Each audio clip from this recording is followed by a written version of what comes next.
Muy buenas noches amigos y bienvenidos a una edición más de Enfoque. Hace unas semanas prácticamente ha pasado desapercibido, se cumplían 7 años de la guerra de Siria. Hay aniversarios que desde luego no se pueden celebrar, pero sí que yo creo que deberíamos denunciar. Siria emprende ya su 8º año de guerra y hoy aquí en Enfoque queremos hacer una reflexión con gente que conoce el terreno. De hecho, alguno de nuestros invitados ha venido hace pocas semanas allí y que nos pueden hacer una visión bastante acertada y general de un conflicto que en muchas ocasiones nos suena rutinario porque yo creo, ¿no? Luego lo compartiremos con nuestros invitados, que nos faltan claves para entenderlo. Vemos nuestro vídeo y comenzamos la conversación. Hay aniversarios que prácticamente pasan desapercibidos y eso que nos gusta un aniversario como lo que más. Pero claro, no todo puede ni debe celebrarse, aunque para eso existe otro término, las conmemoraciones, que vienen a ser aquellos actos en los que se deja testimonio de algo que pasó y que es de triste recuerdo para todos. En el caso de la guerra de Siria, ha pasado prácticamente desapercibido que ha cumplido su 7º año en conflicto. Va para 8 años y el recuerdo no es únicamente triste, sino además vergonzoso. Entidades como Cáritas, Acción contra el Hambre o Cruz Roja han clamado con la sinrazón de esta guerra que se está llevando por delante el pasado, presente y futuro de millones de personas. Vayan por delante algunas cifras. 13.100.000 personas necesitan ayuda humanitaria en Siria. 5.600.000 personas necesitan asistencia inmediata. 6.500.000 personas padecen inseguridad alimentaria en Siria. Hasta el 35% de la población vive con fuentes de agua inseguras. 3,4 millones de sirios están en zonas sitiadas o de difícil acceso. 6,1 millones de personas están desplazadas dentro de Siria. 1,8 millones de nuevos desplazados en 2017. Además, el 90% de las familias sirias gastan más del 50% de sus ingresos anuales en alimentos. 5,2 millones de refugiados en los países vecinos y 8 de cada 10 refugiados vive en situación de pobreza. Pero si las cifras les resultan frías e impersonales, les invitamos a escuchar el testimonio de los 3 invitados que hoy nos acompañan en Enfoque. Uno de ellos ha llegado hace apenas unas semanas de Damasco. Los otros 2 son sirios que desde hace algunos meses viven en Toledo. Su testimonio seguro que no nos dejará indiferentes a ninguno de nosotros, porque hay aniversarios que no se celebran, hay aniversarios que se denuncian.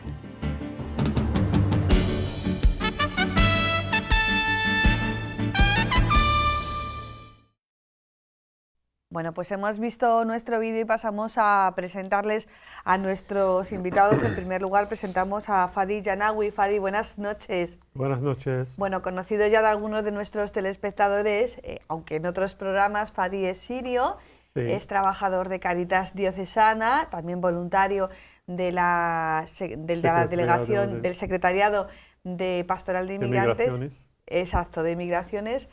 Y bueno, los que te hemos conocido, ya llevas aquí 3 años, ¿no? 3 años y medio. Bueno, en el idioma hemos mejorado mucho, ¿verdad, Fadi? Bueno, ha pasado algunas veces muy rápido, algunas veces muy lento. Bueno, gracias a Dios por todo. Bueno, vienes aquí a hablar de Siria, de tu país, de tu tierra, y yo creo que tu testimonio va a ser muy importante. Tenemos también con nosotros a Raquel Rodríguez Cuevas. Ella es del programa de refugiados de Cruz Roja. Raquel, buenas noches. Buenas noches. Muchísimas gracias por estar aquí. Nos contabas, aparte de que tu trabajo diario es trabajar con refugiados, con lo cual seguro que nos vas a explicar maravillosamente bien ese tedioso proceso. Sí, a mí se Bueno, sí, pensaba que era el trabajo. No, proceso de qué es lo que pasa con los refugiados cuando llegan a España, porque yo creo que es algo muy desconocido para la sociedad. Pero nos contabas también que tú has conocido Siria antes de la guerra. Sí, yo estudié filología árabe y me fui allí para estudiar árabe. Estuve viviendo 2 años y nada, estuve allí estudiando y trabajando en el Cervantes. Así que sí, conozco un poco Y aquello. Recién llegado, como aquel dice, de Damasco, está Víctor Velasco. Víctor, buenas noches. Hola, buenas noches. Eres jefe del equipo de emergencias de Acción contra el Hambre, sí, toledano. Efectivamente, sí. ¿Y has llegado de Guta hace cuánto? Bueno, estuve en Damasco hace prácticamente 4 semanas o así. ¿Y te pilló el último ataque este que nos ha sobresaltado un poquito? Sí, bueno, pues llegamos y entre el escándalo del ruido de artillería y demás, pues uno no sabe muy bien si esa es la dinámica general del país o qué pasa, pero bueno, efectivamente es que bueno, en esos días estaba llevándose a cabo la ofensiva y bueno, hubo algunos momentos un poco complicados también, porque cayeron proyectiles cerca de donde estábamos y bueno, en algún momento hasta pensamos evacuar, pero bueno, en principio todo muy bien, muy tranquilo y bien. Bueno, se han cumplido 7 años de esta guerra y yo creo que, bueno, sí que ha habido ONGs como Acción contra el Hambre, como Cáritas, como Cruz Roja, que han hecho esos llamamientos, pero ¿no pensáis que ha pasado un poco desapercibido este 7º aniversario? Fadi, empezamos por ti. Sobre 7 años. 7 años de guerra, ¿no pensáis que ha bajado un poco la alerta informativa sobre la guerra de Siria?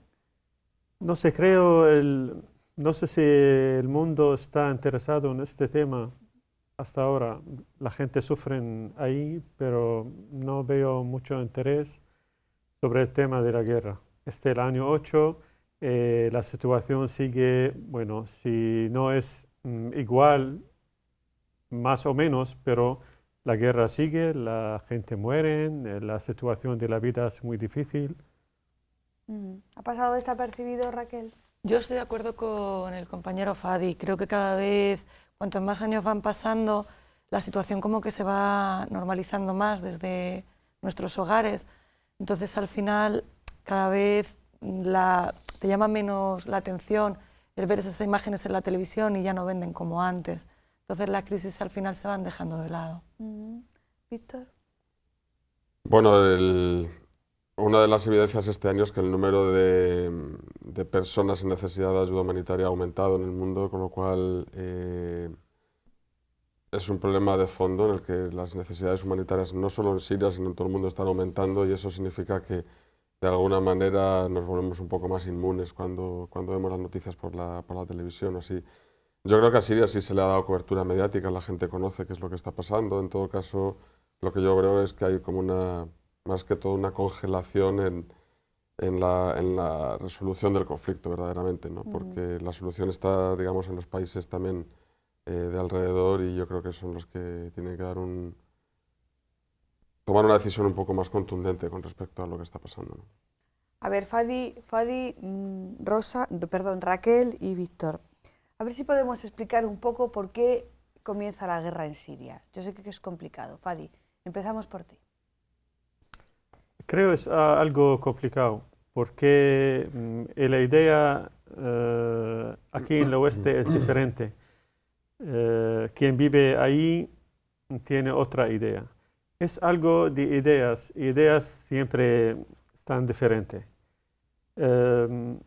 Yo, por mi situación como cristiano, quiero hablar sobre como cristiano.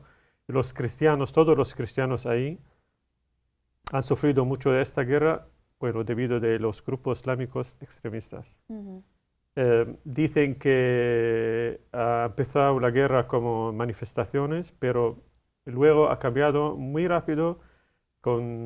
Ha sido unos grupos extremistas, todos cienes, y todos tienen doctrina extremista y no aceptan el otro. Y ataca a toda la gente que no está con sus ideas.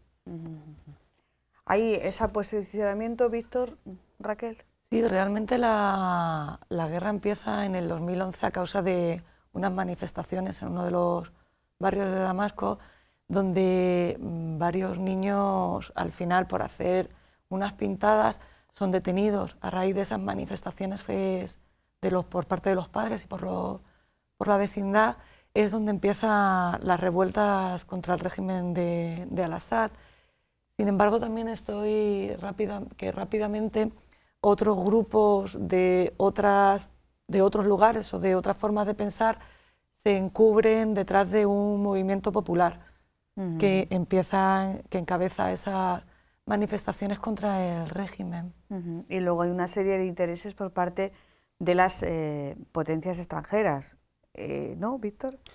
Evidentemente, desde el inicio de la guerra hay hay un posicionamiento muy claro de cierta, bueno, digamos, Europa y los países de Occidente se alinean básicamente con la oposición, y en aquel momento la oposición pues tenía de todo, ¿no? O sea, había grupos de muy diferente, digamos, ideología, ¿no? Entendiendo también que no solamente Siria, sino todo el Oriente Medio ha estado atravesado de movimientos y de identidades muy diversas, con pueblos y con destinos muy diferentes, digamos, bajo la sombra de un mismo Estado-nación, que eso es un poco creación también de Occidente. Entonces yo creo que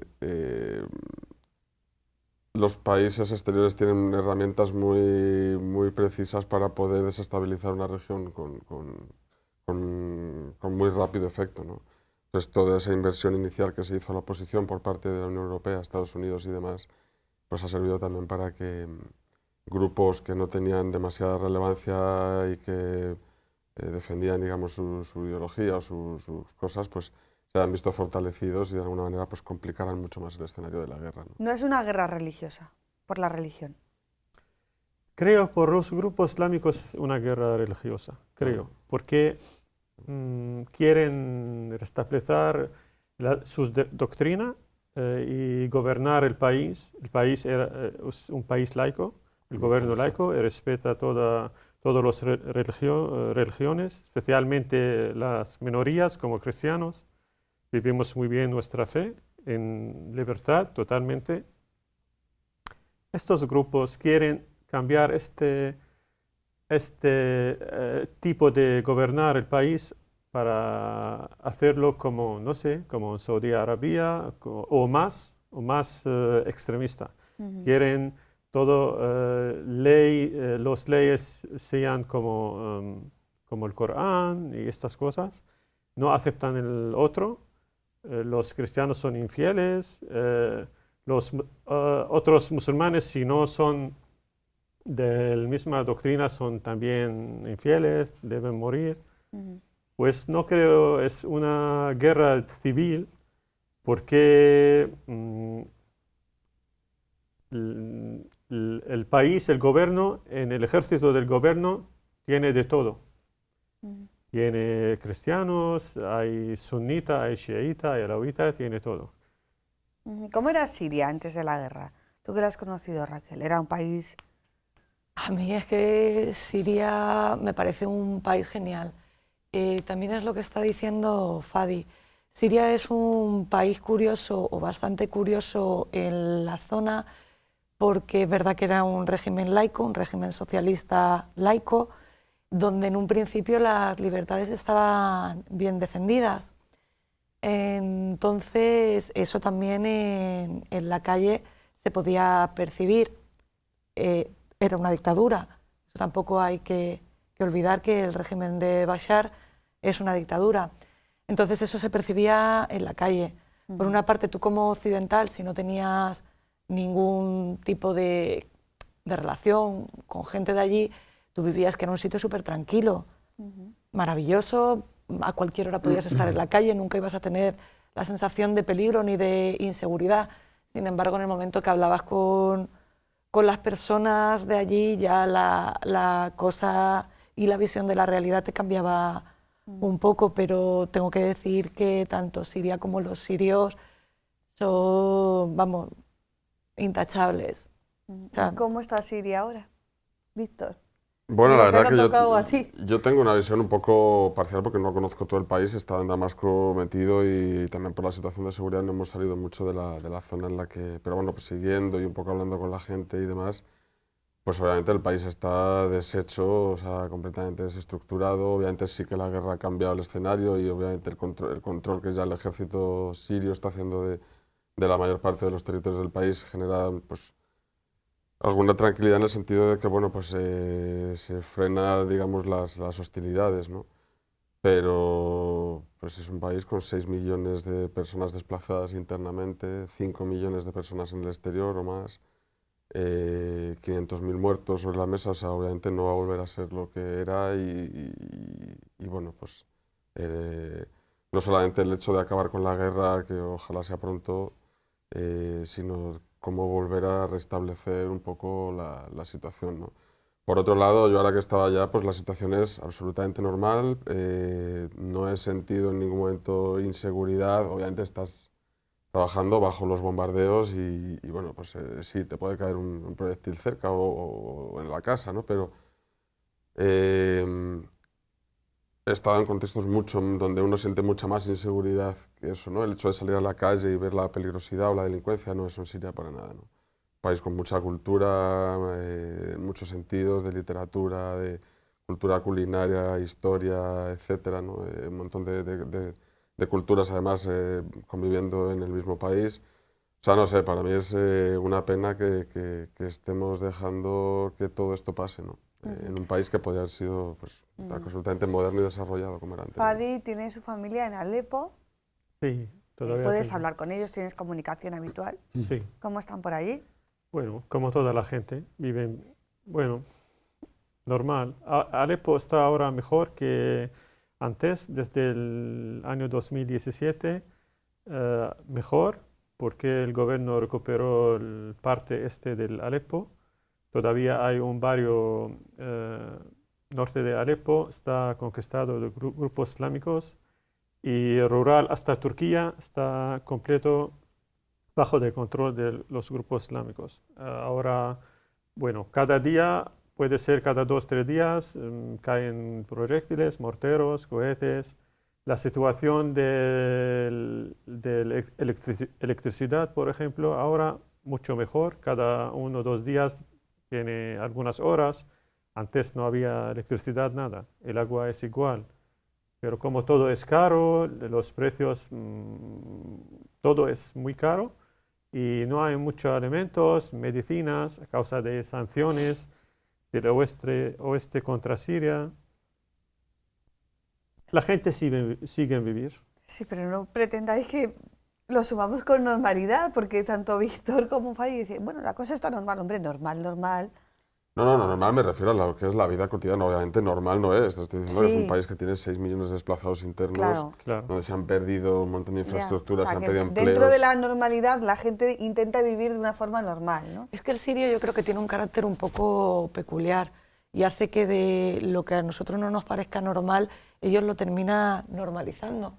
Rápidamente cogen el ritmo de lo que haya y a ti te hacen sentir cómoda. O sea, es lo que yo entiendo perfectamente lo que dice Víctor. Nunca vas a sentir sensación de inseguridad, siempre te van a hacer sentir como en casa y como que no pasa nada a tu alrededor. A Como pesar de todo que está estén bien, cayendo morteros. a pesar de que estén cayendo morteros. Nosotros vivimos 3 años y medio en la guerra en Alepo. Era insoportable la situación, porque cada día, no 5 o 10, puede ser 50 proyectiles, caen en nuestros barrios.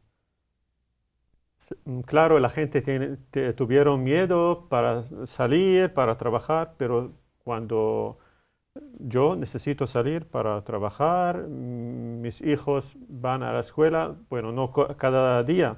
La gente cuando cae el mortero, después 1 hora abren las tiendas, quieren vivir.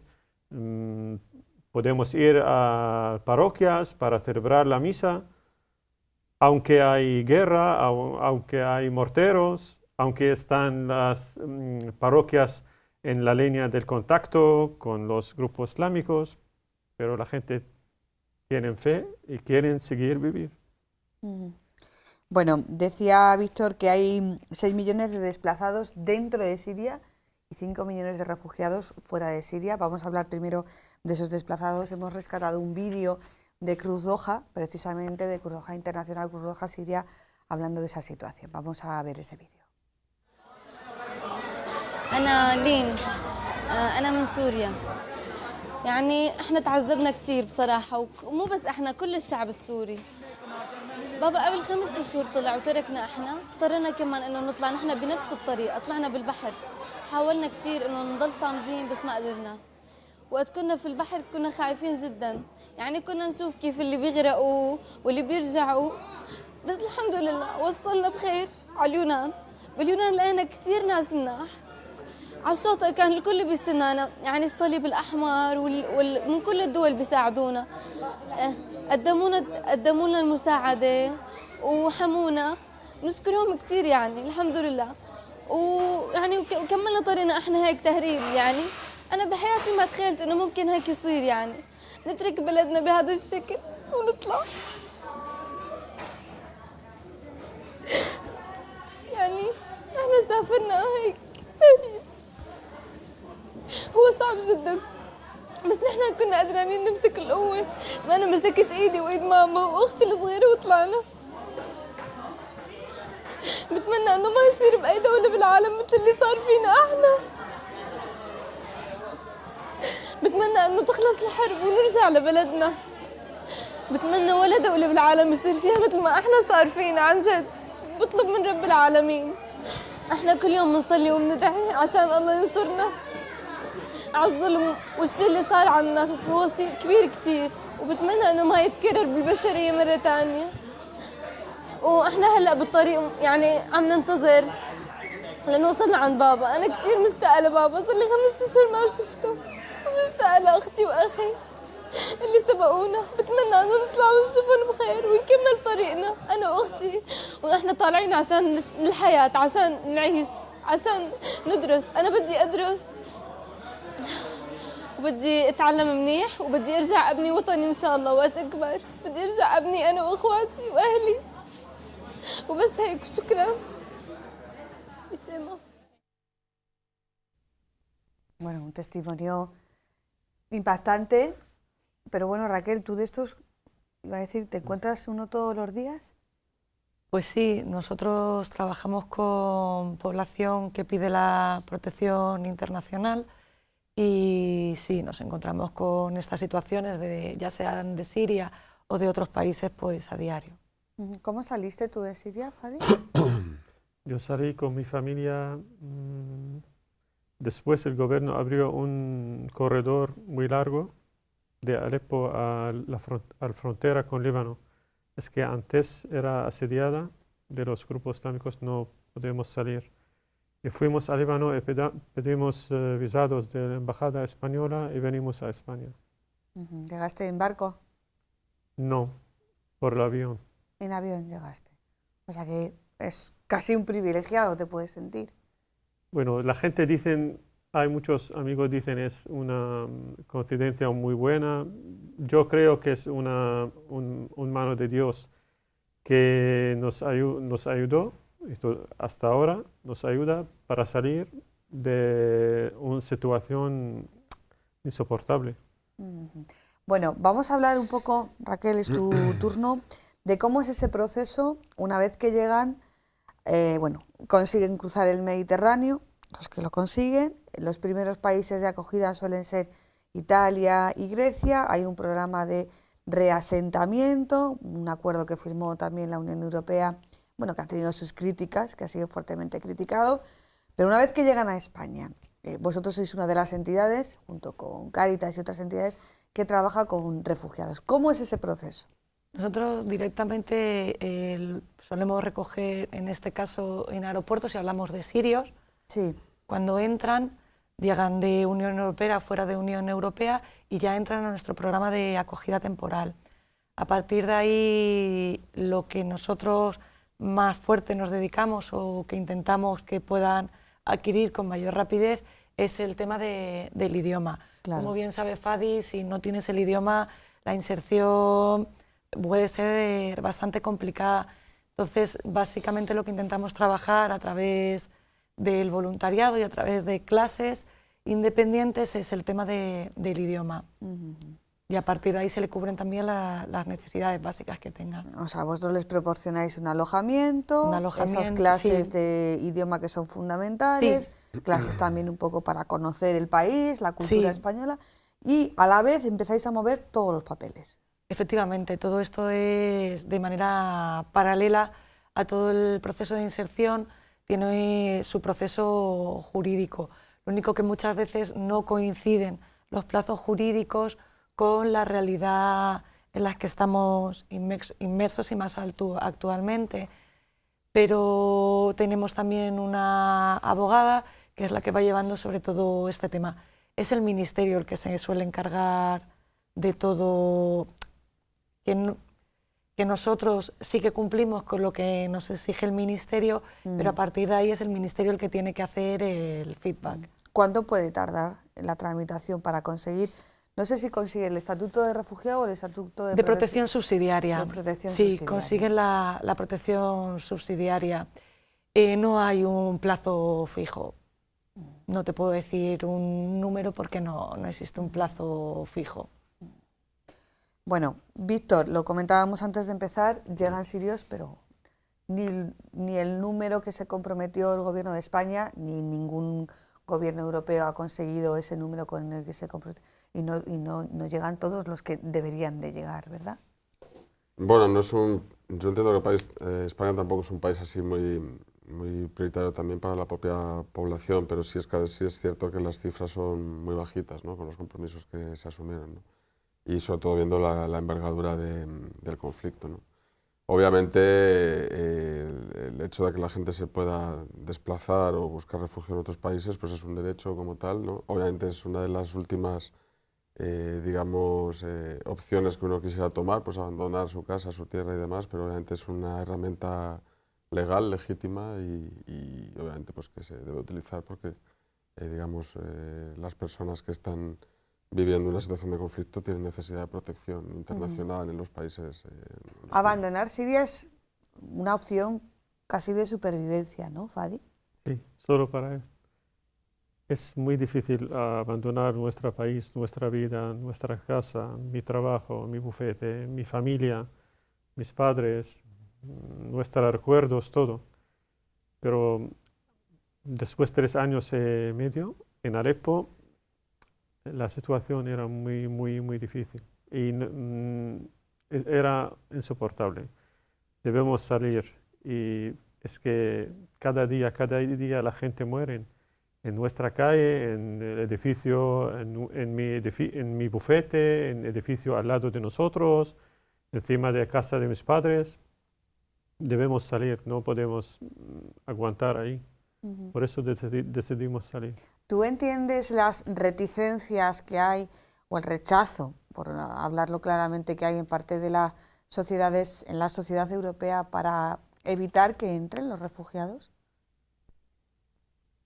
Bueno, no sé, en España creo el pueblo acepta a los refugiados, tiene corazón muy bueno. Hay otros países con los problemas de refugiados, era muy difícil aceptar los refugiados, especialmente con los problemas. Pero aquí el problema de los refugiados, cómo pueden vivir y cómo pueden acostumbrar, cómo pueden vivir la traducción, todo es diferente, aprender el idioma, especialmente para los mayores como nosotros. Pero al final, creo puede Europa o el oeste puede hacer mucho más para los sirios. ¿Hay una reticencia en la sociedad europea? Yo no creo que haya una reticencia por parte de la sociedad europea. Creo que lo que no, muchas veces el gobierno es incapaz de absorber o dar, ni siquiera absorber, que no se le puede dar ayuda, no dar ayuda tampoco, no sé cómo... Que no es capaz de administrar quizás todo ese tráfico. Efectivamente, en muchas ocasiones no tiene las herramientas necesarias. Efectivamente, no se tienen las herramientas necesarias para poder dar cobertura a un problema que es bastante grande a un nivel internacional. Entonces es complicado. Yo no creo que sea la sociedad yo creo también, como no tal. sé si estaréis de acuerdo conmigo, es que tampoco hay una posición común de Europa en este ámbito de los refugiados. Digamos que cada país, bueno, sí han suscrito unos acuerdos, pero luego no los han cumplido y no pasa nada, ¿no? Bueno, hay unas cuotas y obviamente se descargó muchísima responsabilidad también en todos los refugiados que absorbía Turquía, ¿no? Lo cual me parece también no sé, un lavado de conciencia. Un poco para la Europa. miseria humana, ¿no?, que nos lleva a entender que un país como Turquía, donde los derechos humanos no son realmente muy respetados ni muy bien protegidos, lo ofrezcamos como el parangón o como el lugar donde le vamos a dar acogida a los refugiados, simplemente pagando un dinero para que se hagan cargo de ellos, ¿no? O sea, me parece que fue una decisión como de tratar a la gente como mercancía, que me parece fatal, ¿no? Yo creo que falta, sobre todo, pues, digamos, la sociedad civil tiene diferentes lecturas, pero al final la sociedad civil española sí es solidaria y entiende los problemas. Los políticos, la mayoría de las veces, no están a la altura de la situación. Y España lo ha demostrado pues, desde el primer momento de la guerra, ¿no? O sea, yo creo que entendiendo y teniendo la conciencia de la guerra que hemos tenido en un país como España, ¿no?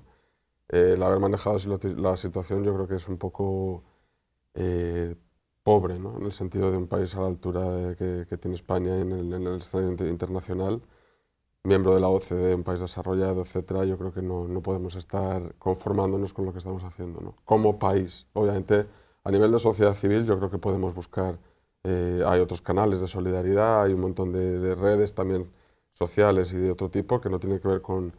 Pero yo entiendo que en un país de la altura de España deberíamos tener una solución política mucho más sólida, ¿no? Y sobre todo... Hablas de los otros canales que tiene la sociedad civil para manifestarse y eso es algo que todas las entidades que están trabajando en Siria lo constatan. Pues la ayuda de los españoles, Cáritas, Cruz Roja, Acción contra el Hambre, se constata de que, bueno, que sí, que a pesar de que la guerra está durando demasiado, bueno, pues cada vez que hay llamamientos a campañas de solidaridad, pues sí que hay una respuesta por la parte de la sociedad española. Vamos a ver ahora un vídeo de una compañera tuya de Acción contra el Hambre que nos narra precisamente también el testimonio de una voluntaria que ha ido allí a Siria y de los donantes, en este caso de Acción contra el Hambre. Hola, mi nombre es Marta. Trabajo en Acción contra el Hambre, atendiendo normalmente todas las gestiones de socios y donantes aquí en la oficina de Madrid. Este verano he viajado al Líbano para visitar los asentamientos de refugiados que hay de sirios allí. Como sabéis, en Siria hay una guerra civil que ha hecho que más de 4 millones de personas hayan huido del país. Así es que este verano fui para allá para visitar y entrevistar a las personas que habían huido y ver cuáles eran sus necesidades principales. Recuerdo especialmente un día en el que, entrevistando al representante de uno de los campos, entró una niña en la tienda en la que estábamos. Esta niña, que se llama Riva y que tendrá aproximadamente unos 4 años, estaba descalza, despeinada y desnutrida. Se sentó a mi lado y me miró con una mirada que transmitía una tristeza inmensa. Nunca antes en ningún niño de 4 años había visto tal mirada. En ese momento me di cuenta de que además de necesitar agua potable, medicinas, alimentos y tiendas, necesitan esperanza y sobre todo te necesitan a ti. Por favor, haz un donativo y haz que Acción contra el Hambre llegue a más niños. Gracias. Bueno, pues también impactante el testimonio de esa compañera. Yo no sé si... ¿Cómo conseguís este entrenamiento emocional? Víctor, Raquel. Bueno, yo lo paso muy mal, la verdad, porque pues bueno, he estado trabajando en muchos países desde hace ya más de 20 años y en diferentes contextos y escenarios, guerras, desastres naturales y otras cosas. Y nunca te acostumbras, ¿no? O sea, yo ha habido momentos de visitas de donantes donde hay que ir a ver algún proyecto así, entonces pues me tengo que salir porque... Sí, porque no, o sea, a mí oír los testimonios de la gente son cosas demasiado duras, ¿no? Entonces nosotros llevamos una vida bastante fácil comparado con todo eso, ¿no? O sea, viajamos en avión, vamos a un sitio, hacemos el trabajo, volvemos, estamos aquí, o sea... Tú sabes que al final vas a volver a tu casa. Soy un privilegiado en todo esto, entonces, pero los testimonios de la gente que está hablando, donde ves gente, pues en este caso hablamos de Siria, pero hemos estado en lugares de conflicto, Filipinas, Colombia, donde ves gente que se ha desplazado ya 2 y 3 veces de una vez, han perdido familiares en el camino, bueno, pues como estos escenarios. Entonces,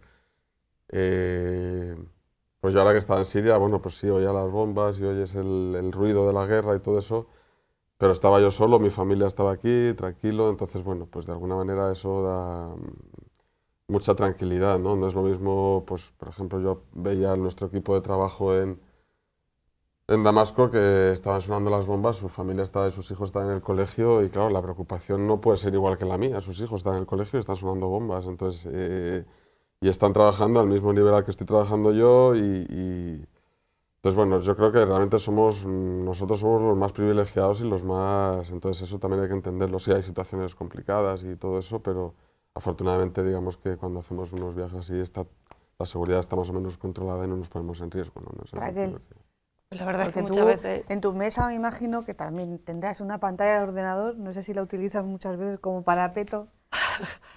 No, normalmente no. Nosotros afortunadamente sí que tenemos que estar mano a mano con la gente con la que viene y muchas veces sí que te genera un poco de malestar, de frustración, de no poder ayudar más.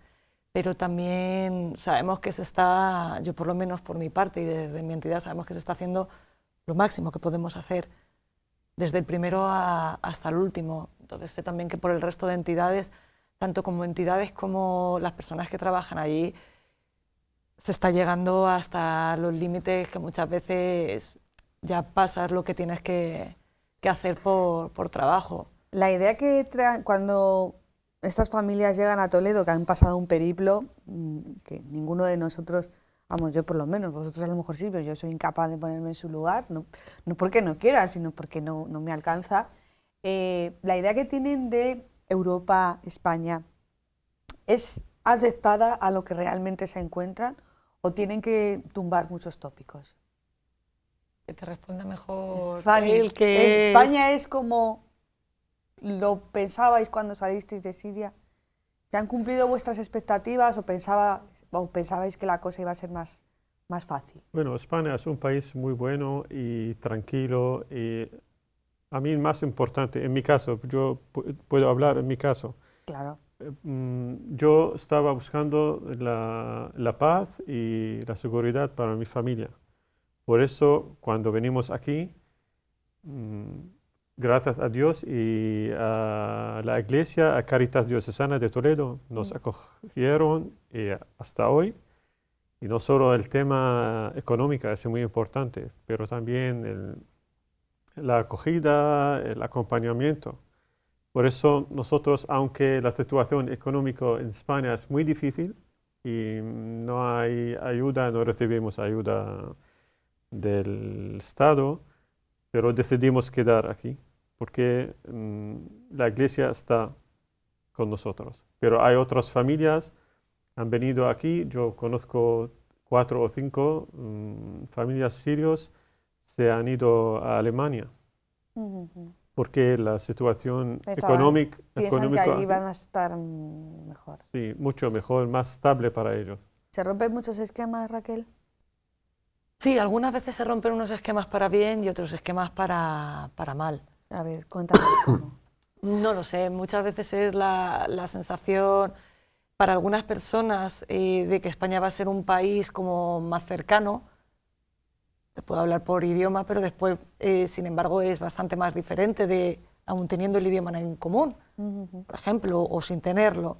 Muchas veces no coincide con lo que tú te habías, claro, con la idea que tú te habías hecho. Y en otras ocasiones es para bien, porque siempre piensas que va a ser más difícil, que la gente no te va a tratar bien, o que va a ser una formación, y no, después en otras ocasiones no es tanto. Yo creo que en el trato humano ganamos, ¿no? Sí. Cuando nos conocemos de tú a tú, yo creo que ganamos, ¿no? Además es que nadie, como ha dicho Víctor, nadie abandona su casa con una maleta porque sí. Las razones que te llevan son fuertes, siempre, siempre, son fuertes. Entonces el que alguien venga, te escuche y te abra los brazos, creo que en esa situación hace bastante. Bueno, Acción contra el Hambre sigue allí, en Siria, con proyectos de emergencia y proyectos, me imagino, con ánimo de consolidarse. Sí, estamos trabajando. De hecho, el trabajo que yo iba a hacer allá era para preparar un proyecto de respuesta humanitaria con todo lo que estaba pasando en Guta y demás. Y seguimos también con otros programas más de rehabilitación también, porque la respuesta humanitaria de emergencia es la más inmediata, cubrir las necesidades al mes siguiente de cualquier evento de conflicto o de crisis, pero obviamente todos los daños que tiene acarreados el país por el conflicto pues demorará muchísimo tiempo arreglar, requerirá un esfuerzo de los países donantes de varios años después, porque la guerra no es solamente, o sea, digamos, la paz no es solo la ausencia de guerra, es todo lo que hay que hacer después, ¿no? Cuando uno valora en España, por ejemplo, el tema de la seguridad y demás, eso no es gratuito, es un montón de políticas y de cosas que hacen que en España se viva seguro, ¿no? Para mí el llegar a ese nivel de seguridad es muy importante, ¿no? Y Cruz Roja sigue también en Siria y sigue aquí trabajando en España. Sí. Con los proyectos de acogida de refugiados. ¿Cuántas familias tenemos ahora mismo en Toledo? Tenemos 95 personas. No ¿En Toledo provincia? No, en Toledo ciudad. En Toledo ciudad. Sí, ahora mismo en el programa tenemos 95 personas. ¿Y en qué estadio? Porque es un programa de una duración de unos 18 meses más o menos. Sí, consta de 3 fases, de 6 meses cada una. En la primera fase tenemos unas 45 plazas de primera acogida, que es cuando más dependen directamente de Cruz Roja, y ya el resto están ya entre segunda y tercera fase. ¿Inserciones laborales ya? Inserciones laborales vamos teniendo, es complicado porque te digo que muchas veces el proceso administrativo no corresponde con el supuesto proceso de inserción, entonces a veces es un poco más, nos enfrentamos con eso, pero estamos teniendo muy buena acogida, afortunadamente ya tenemos inserciones laborales y tanto las personas que se han insertado como las empresas que los han acogido están muy contentos. Vale. Y Cáritas España y Cáritas Internacionales siguen en Siria y Cáritas Diocesana de Toledo también sigue teniendo una aportación muy destacada para cristianos perseguidos, ¿no es así, Fadi? Sí, Cáritas Diocesana de Toledo tiene un programa, su nombre Cristianos Perseguidos. Está enfocado no solo primero para ayudar a los sirios que vienen a Toledo, para ayudarles en el tema económico y también acogida y acompañamiento y todos los papeles en el Estado, y también para ayudar a los cristianos que todavía o hasta ahora viven en Siria o en Irak también. Sí, en Irak de hecho se montó una clínica. Sí, desde 2014 han hecho una clínica en Al-Qosh, en el norte del Irak, con casi 50.000 euros. Y en 2016 Cáritas Toledo envió un contenedor de 12 toneladas de ayuda humanitaria a Siria, colaborando con Madre Agnes, la Madre Agnes de la Cruz. También ha repartido todas las ciudades de Siria. Ahora Cáritas trabaja para enviar medicinas y equipos médicos a una clínica en Alepo. En Alepo. ¿Tú quieres volver? Yo echo de menos mi país y yo quiero volver, pero mi familia, mis hijos, es difícil que vuelvan. ¿Cuántos años tienen tus hijos? Hoy el mayor tiene 19 años, está estudiando, va a terminar el bachillerato, el menor tiene 14. Es difícil de volver. Primero es Siria, ahora es un país no es seguro, no hay paz, y necesita mucho tiempo si termina la guerra para reconstruir todo el tema del ejército, y es muy difícil. Raquel, ¿quieren volver las familias con las que tú trabajas día a día? Te encuentras con dos partes. Normalmente la de los padres, que sí que les gustaría volver, o si vienen solos, sí que en un principio, dependiendo de la edad, les gustaría volver. Porque al fin y al cabo se han criado allí, o sea, es tu país, es tu vida, es que has dejado todo. Pero ya cuando nos encontramos con hijos o son más jóvenes, en el momento que tú empiezas a trabajar y empiezas a rehacer tu vida aquí, ya es más complicado, lo cual también es normal. Claro. Sí, sí, digamos que tienen el corazón partido, ¿no? Claro, porque también hay gente que está muy contenta, se han portado, la sociedad se ha portado muy bien con ellos, o sea, que están encantados de estar aquí. Y están agradecidos, ¿no? Sí, entonces también es una forma de devolverle a la sociedad todo lo que han hecho por ellos, pero aún así les queda un poquito ahí el corazón partido y las ganas de volver. Creo que en el caso de que tengan hijos, después ya es complicado. Una vez que empiecen los hijos a tener su vida, su hijo que vaya a la universidad, encuentre pareja, trabajo, ya cada vez va a ser más difícil y ya Claro. los padres por no Yo separarse no puedo de sus dejar mi hijos familia y vuelvo solo. ya se quedarán aquí. Víctor, tu percepción de todos aquellos que han salido, quieren volver. Bueno, hay una situación particular en los últimos años con los refugiados sobre todo y el retorno es una cuestión complicada y las mismas cifras nos dicen que en los últimos años el periodo medio que un refugiado pasa fuera es de unos 17 años, ¿no? Digamos con los refugiados, con todos los refugiados que hay repartidos por el mundo por diferentes razones, ¿no?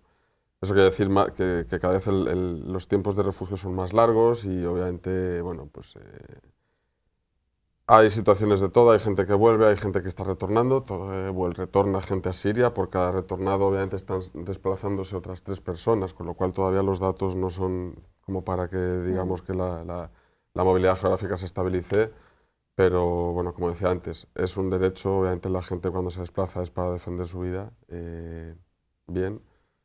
La relación que tenemos que tener con ellos cuando salen fuera es de apoyo y de empatizar, porque eso facilita también luego el retorno y todo ese tipo de cosas, pero viendo cómo está la situación, pues cada vez entiendo que es más difícil, ¿no?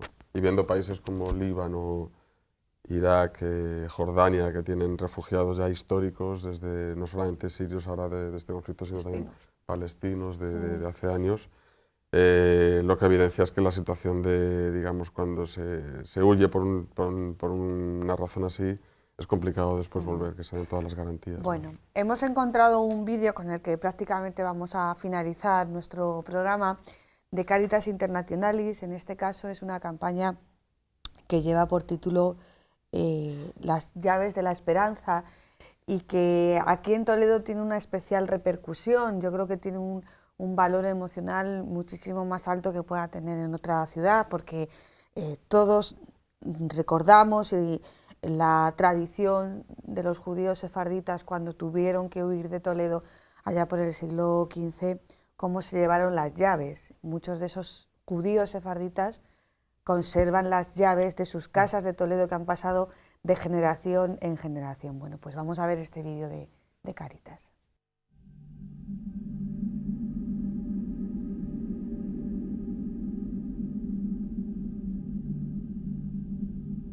When I just open the door, I feel that warm I have never feel it. And I get to my home to see my mom. It's always in the home. And at some time I come like at 2 o'clock in the morning and she's still waking up, waiting me. She tell me, do you want to eat? I say no. Okay. And then she can sleep. I have 2 brothers and 1 sister, and of course my father and my mother. We was like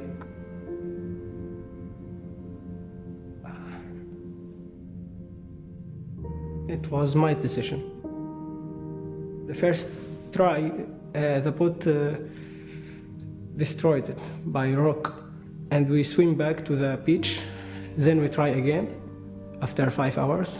And we start swimming, helping each other. Who can't swim, we drag them. I risk all my life for this. But the decision was taken. When I get to the home and it's a very tired day, then I smell this, okay. Finally, this cooking. I go to hug my mom. Hey, thank you so much. Nobody cannot missing his home. The home, it's the most warm thing I ever have it.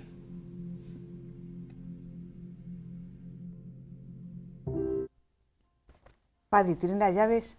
Sí, hasta ahora.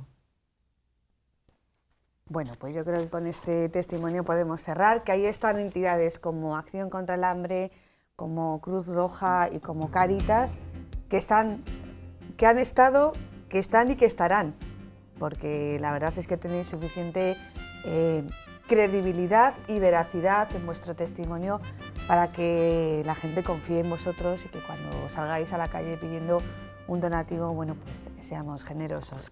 Muchísimas gracias a los tres. Muchísimas gracias. Gracias a vosotros. Espero que Gracias. hayáis disfrutado con este programa como hemos disfrutado nosotros y a todos ustedes decirles que volvemos la semana que viene. Buenas noches.